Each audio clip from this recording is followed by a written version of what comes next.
कुछ भाई का सवाल है कि लोडिंग पॉइंट में कैसे मतलब टिपर को लगाना है, तो चलिए हम बताते हैं इसके बारे में। तो hello guys, welcome back to my another blog. तो दोस्तों, जो लोग ने मेरे चैनल में नए हैं, मेरे चैनल को सब्सक्राइब कर लीजिए और मुझे सपोर्ट कीजिए, है ना।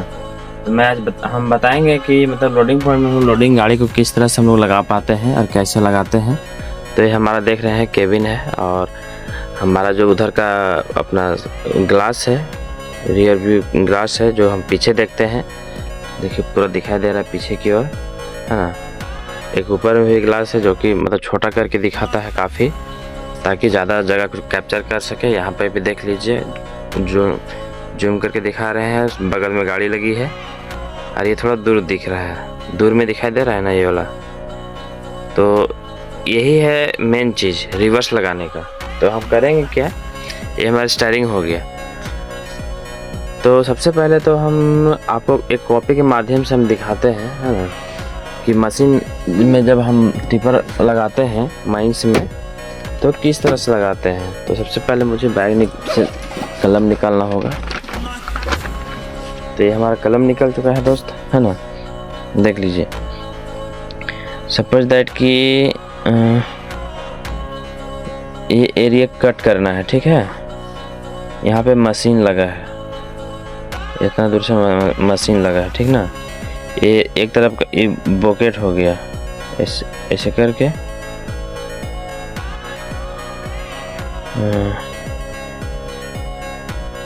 ये बॉकेट हो गया, मान के चलिए, है ना। ये बॉकेट हो गया, ठीक है। और इसका इस बॉकेट का चौड़ाई, सपोज दैट मशीन का चौड़ाई इतना है और बॉकेट का चौड़ाई इतना है, इतना। मान लीजिए मुझे यहाँ पे टिपर लगाना है, ठीक है, यहाँ पे टिपर लगाना है हमको। तो सबसे पहले मेरा रास्ता अगर इधर से है तो ऐसे पहले घुमा लीजिए और रिवर्स कर दीजिए, ठीक है, यहाँ तक। या फिर इधर से आते हैं, इधर से ऐसा, तो ऐसे आइए, ऐसे जाइए, है ना। ये हो गया। तो हम करेंगे क्या इसको, सो हम बता रहे हैं। जैसे मशीन मान के चलिए यहाँ तक कट कर रही है जगह को, ज़मीन को, है ना। इसका बॉकेट जहाँ तक जूम पा रहा है। तो सबसे पहले हम टिपर को इधर से ऐसे आएंगे, ऐसे खड़ा करेंगे, है ना। और करना क्या है दोस्त, ये मेरा टिपर हो गया, मान के चलो ये हमारा टिपर हो गया। तो शीशा जो दिखाई दे रहा है, एक शीशा इधर हो गया, एक शीशा इधर हो गया। तो हमको अब हम पीछे रिवर्स गियर जब लगाएंगे तो पीछे जाएंगे, तो मुझे पता नहीं चलेगा कि हम सीधा कैसे लगाएंगे। तो ये शीशा और ये शीशा, यानी कि ये शीशा और ये शीशा में दोनों में जो मशीन का ये पोर्शन है वो सीधा दिखना चाहिए और सीधा जाके लग जाना चाहिए, ताकि बॉकेट जो है इसका डल्ला में सीधा सीधा भर पाए, है ना। तो हम जब पीछे जा रहे हैं, सपोज दैट, तो हमको इस वाले पीछे हम जाते हैं और इस वाले सिर्फ इस वाले में दिखाई दे रहा है, इस वाले में नहीं दिखाई दे रहा है। तो हम स्टीयरिंग को उसी को ओर काटेंगे जिस ओर दिखाई दे रहा है।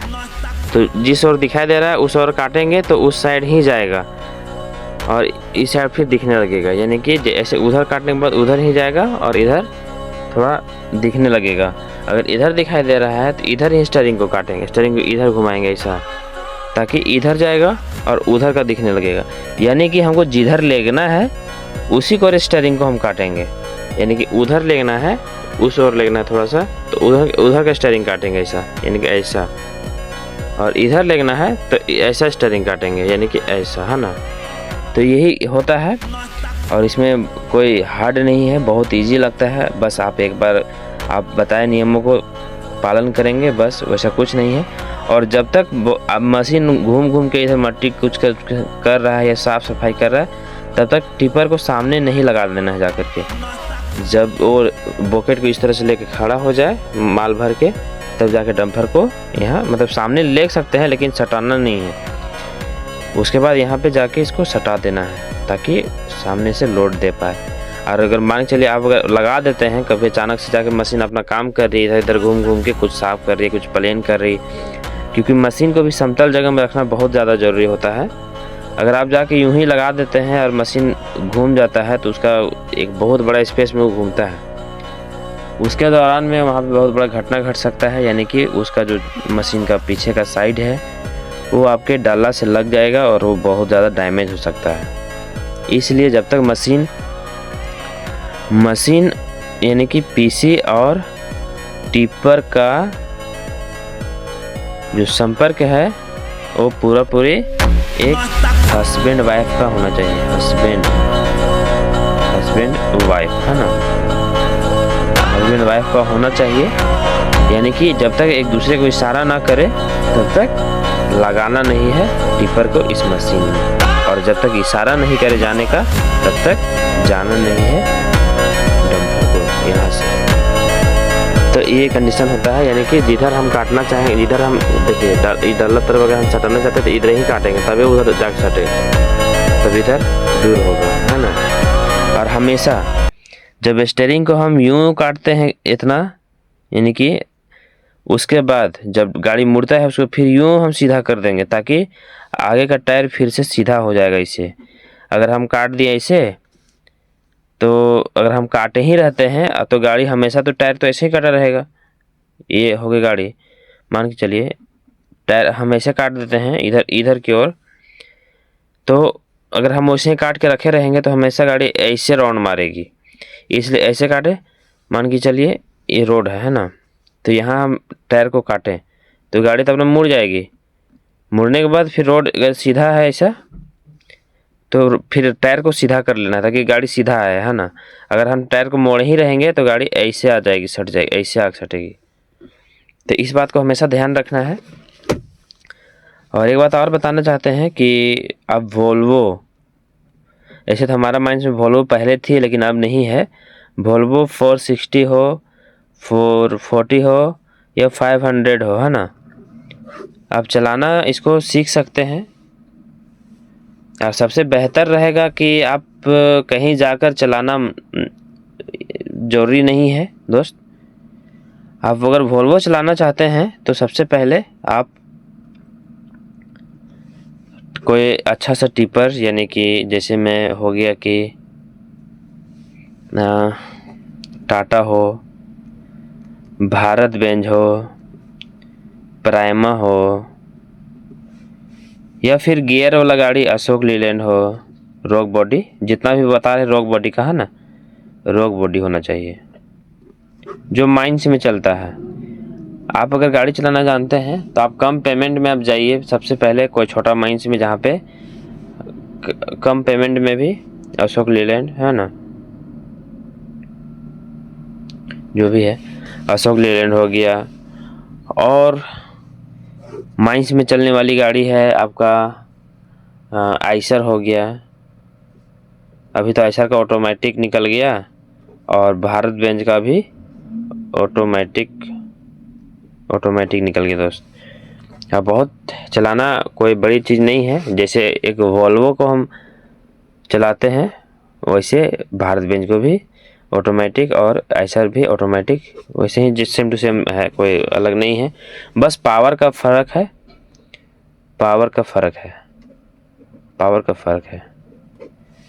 पावर आइसर में 350 HP है,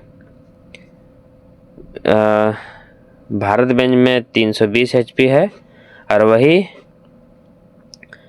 वोल्वो में 500 HP 460 HP। और इसका टक्कर का एक और आया है प्रोपेल ईवी है ना, जो कि 470 पावर का है, यानी कि 470 हॉर्स पावर का है। ये 570 हॉर्स पावर का है, 460 हॉर्स पावर का है, 350 हॉर्स पावर का है, 320 हॉर्स पावर का है। ऐसे भारत बेंज हो गया, एसर का हो गया, ये वोल्वो का हो गया, ये प्रोपेल का हो गया, जो कि हमारा माइंस में है। और हमारा वीडियो भी एक आएगा प्रोपेल का, प्रोपेल टिपर है हमारा माइंस में। और देख लीजिए अभी बरसात का समय है, सारे टिपर सभी लगे हुए हैं अपने पार्किंग एरिया में, कहीं से भी किसी तरह का गाड़ियाँ नहीं चल रही है, सब लोग घर जा रहे हैं क्योंकि अभी छुट्टी का समय हो रहा है और हमारा टाइम हो चुका है जाने के लिए। तो हम भी जाएंगे, निकलेंगे यहाँ से। तभी टाइम देखते कितना हुआ है, तभी 5:38 हो गया सॉरी 5:38 हो गया। 6 बजे 6:45 में आउट मार के हम लोग निकल जाएंगे यहाँ से। तो यही था। और कोई कंपनी में आप खास करके एडवाइस करूँगा, मैं एडवाइस है मेरा कि कोई भी कंपनी में, जैसे कि एक धनबाद में बहुत सारा ऐसा ठग कंपनी है। धनबाद में खास कर याद रखिएगा, ठग कंपनी है कृष्णा टेक्निकल।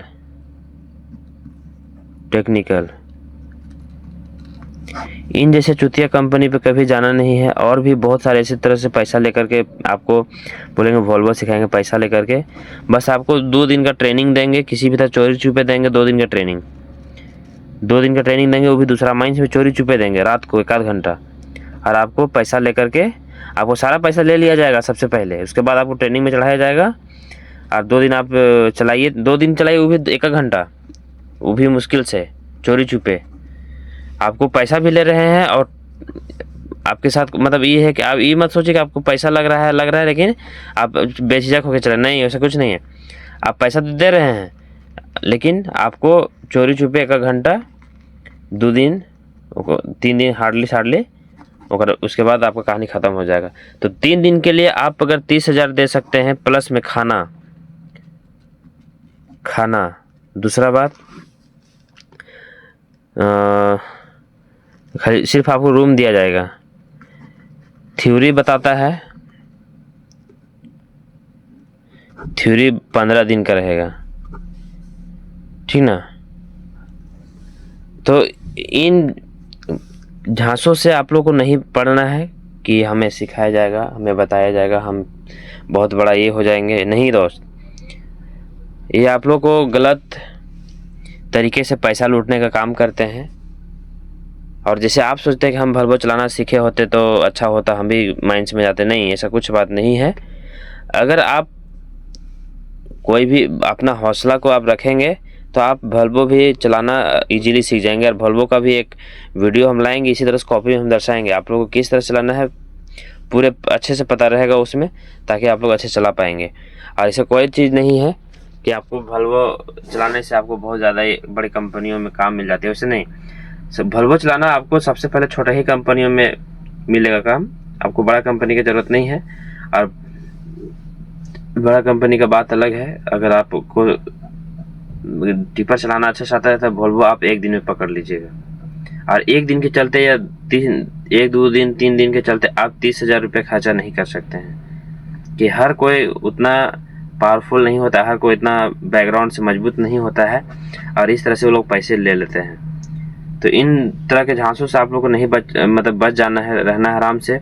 आप छोटे माइंस में जाएं, आप चलाएं। बाहर में खासकर आप बाहर जा सकते हैं, जैसे हैदराबाद हो गया, उधर हो गया। आप बाहर के एरिया में जाएंगे तो आपको सिखा करके वॉल्वो दिया जाएगा। तो चलिए मिलते हैं नेक्स्ट व्लॉग में, तब तक के लिए बाय बाय दोस्त। और आप लोग को जो भी किसी तरह का कन्फ्यूजन है तो आप लोग मुझे पूछ सकते हैं। तो मैं मिलता हूँ नेक्स्ट वीडियो में, तब तक के लिए बाय।